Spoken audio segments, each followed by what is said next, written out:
Mpango ya ine tumepanga ni kuhakikisha ya kwamba mazao yetu haiharibiki, kwa sababu tunapoteza up to 40% of our produce is lost because of post-harvest losses. Tunakazana, tunazalisha, lakini 40% inapotea because of storage, because of lack of market. Na ndio sababu tena tumekubaliana county government na national government tutaungana tujenge county aggregation and industrial park ya Kajiado County. Wabunge hawa wamepitisha pesa bilioni 5 ya national government.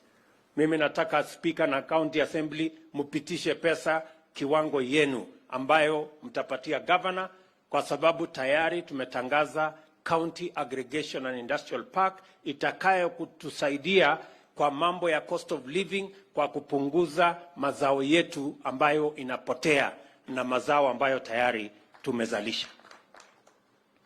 Vile vile katika budget hii tumeweka masoko yale mengine madogo madogo, karibu soko 400 zingine tutajenga in different parts, kusaidia wakulima wetu, kusaidia wafugaji wetu kupata mahali ya kuleta mazao yao, wapate bei ya sawasawa, na pia tuanze safari ya kuaggregate, kuvalue add, kuprocess, kumanufacture, tuongeze pesa itakayoingia kwa mfuko ya wakulima na wafugaji, na vile vile tupange ajira ya vijana wetu. So those are the 4 things I have said in matters to do with cost of living. Kwa sababu saa zingine tunaongea tu gharama ya maisha imepanda, lakini hatuelewi imepanda kwa sababu gani, ama ni mpango gani tutaifanya ndio iteremke. Ndio unaona watu wengine wanazungumzia hiyo gharama ya maisha mpaka wanaweka sufuria kwa kichwa. Hawakuelezi hii kuweka sufuria kwa kichwa itasaidia kupunguza gharama ya maisha kwa njia gani, na ni kushindwa tu kuelewa. That's the problem. So we have a plan on what we want to do. Jambo la pili ni mambo ya elimu. Ndugu wa Kenya, nataka mjue elimu ni kitu ya muhimu sana. Sisi kama taifa pengine hatuna minerals nyingi, hatuna mafuta ile inatoka sijui wapi, lakini tuko na wananchi wenye akili na bidii ajabu. Duniani kote Wakenya wanajulikana kama ni wafanyikazi wa bidii sana. Na kwa sababu Wakenya ni watu wa bidii, njia ya kuhakikisha ya kwamba Wakenya wanapata nafasi ya kutumia akili yao na uwezo wao na bidii yao ni kupitia kwa elimu. Na ndio sababu vile mmesikia katika budget hii tumeweka pesa bilioni 650 kwa ajili ya masomo ya watoto wa taifa letu la Kenya, kutoka primary school, kutoka chekechea all the way mpaka college mpaka university. Na tofauti ya miaka ingine tumeweka pesa zaidi kwa jambo hili la elimu, and I agree with your MP kwamba education is important, ni ya muhimu. And that is why tumeweka pesa nyingi, na mwaka huu tumeongeza hata zaidi. Mwaka uliopita, kwa sababu nilisema wakati wa campaign, tuko na shida ya walimu. Watoto wanaenda shule, wanahangaika kwa sababu hakuna walimu wa kutosha. Last year, this year actually January, tuliajiri walimu 35,000 wapya. Haijafanyika katika Kenya huru kwamba walimu 35,000 wameajiriwa wakati mmoja. Tena katika hii budget nimeweka pesa ya kuajiri walimu wengine 25,000 in this budget. Mwaka ujao nitaajiri tena walimu wengine, kwa sababu tuko na upungufu ya walimu karibu 110,000. We must close the gap so that when our children go to school, they go to school to learn, because we have teachers to teach them. Vile vile katika hii budget nimeweka pesa ya walimu wa Technical Training College. Tuko na Masai Technical hapa, hatuna walimu wa kutosha. Tunawaajiri walimu wengine 1,700 in this budget kuhakikisha kwamba watoto wetu wakienda shuleni wanaenda kusoma. Vile vile, different from all other budgets, katika hii budget nimeongeza pesa ambayo inaenda sekta ya elimu kwa pesa zaidi ya bilioni 65. An extra 65 billion shillings we are spending in education, beyond what we have been spending.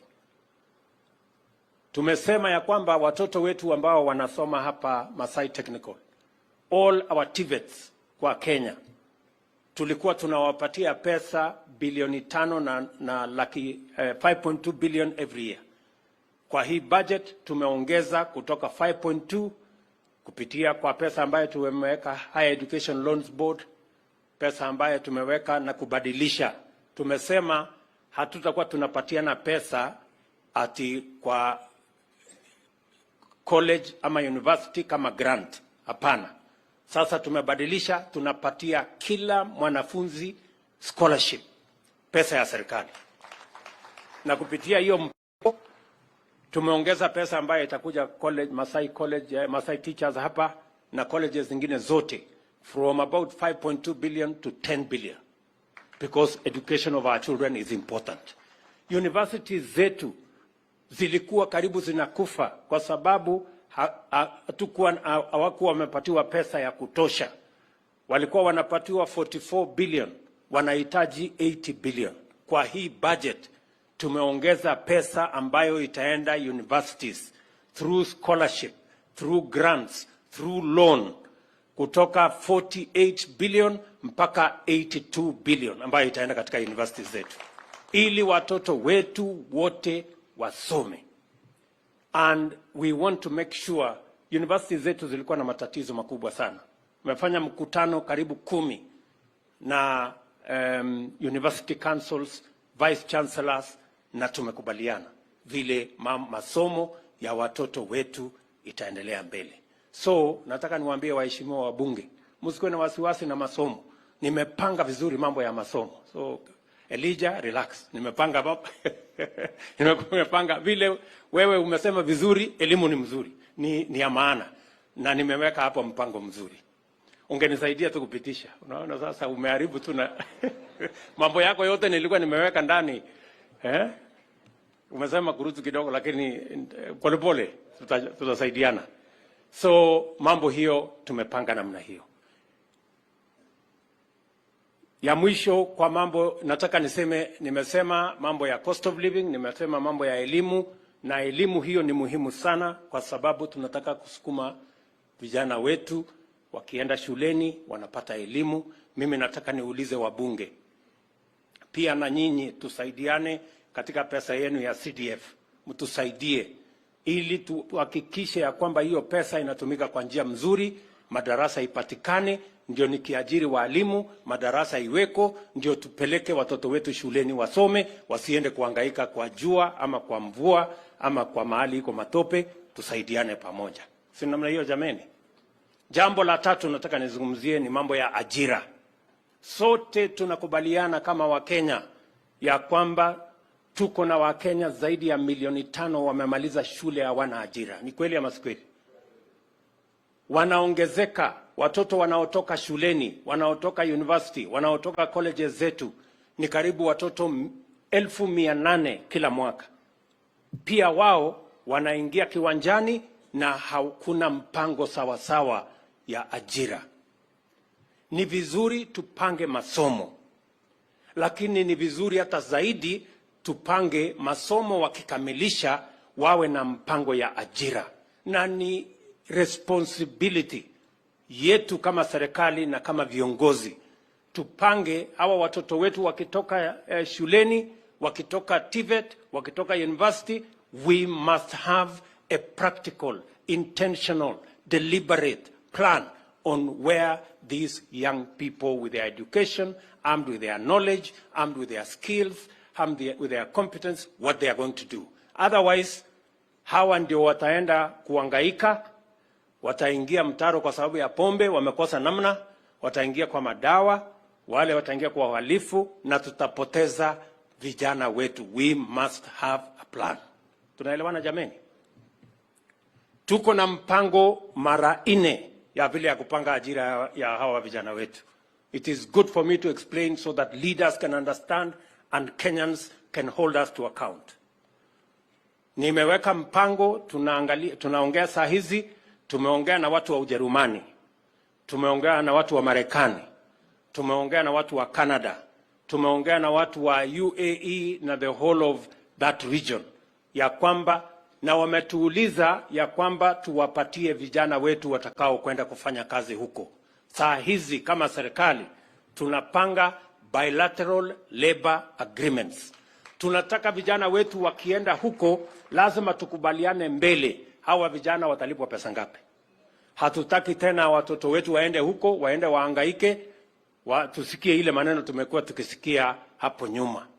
Na sio lazima watoto wetu waende huko peke yake kazi ya domestic workers.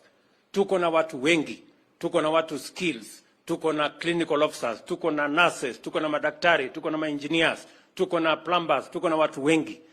That is what we are planning, na mimi nataka niwahakikishie hiyo mpango iko sambamba, na ndio nilitengeneza State Department of Diaspora Affairs ambaye kazi yake ni kupanga vile Wakenya watapata ajira katika nchi zingine. Hiyo ni program number 1. Program number 2 kwa ajira. Tumekubaliana vile vile ya kwamba katika mpango yetu lazima tuongeze mpango ya manufacturing. Lazima tuwe na viwanda ambayo itatusaidia kuajiri hawa vijana. Na ndio unaona Memusi, katika hiyo budget nimesema wale watu wanatuletea sijui kitanda, sijui meza, sijui kiti kutoka China. Nimewaambia tuko na vijana ya kutosha, hata hapa Kajiado wanaweza kutengeneza kitanda. Yale mimi nataka niulize nyinyi watu wa Kajiado, kitanda lazima mpaka tuende tununue China? Sio ni ukumbafu sana? Ama namna gani? Kwani hawa vijana wanasomea hapa Masai Technical, kazi yao ni nini? Si ndio hiyo? So nimesema kwa hii budget wale watu wanataka kutuletea hiyo furniture kutoka nchi zingine walipe ushuru kubwa sana. Kwa sababu tuko na vijana ya kutosha. We want to protect our young people so that they can get jobs. At least the furniture jobs should be left to the young people of Kenya. Tumekubaliana? Nimesema vile vile ili kuongeza viwanda zetu, ile simiti ambayo tunaweza kutengeneza hapa Kenya, Klinka inapatikana Kajiado, mambo ile ingine inapatikana dunia hii. Hakuna haja ya sisi kwenda kuagiza simiti kutoka nchi zingine, na tunaweza kutengeneza hapa Kenya. Katika hii mpango nimesema wale watu wanataka kutuletea simiti ni sawa, lakini kwa sababu mnajivinjari mtalipa ushuru zaidi. Sisi tunataka simiti itengenezwe na vijana wa Kenya so that we can have more industries to create cement in Kenya.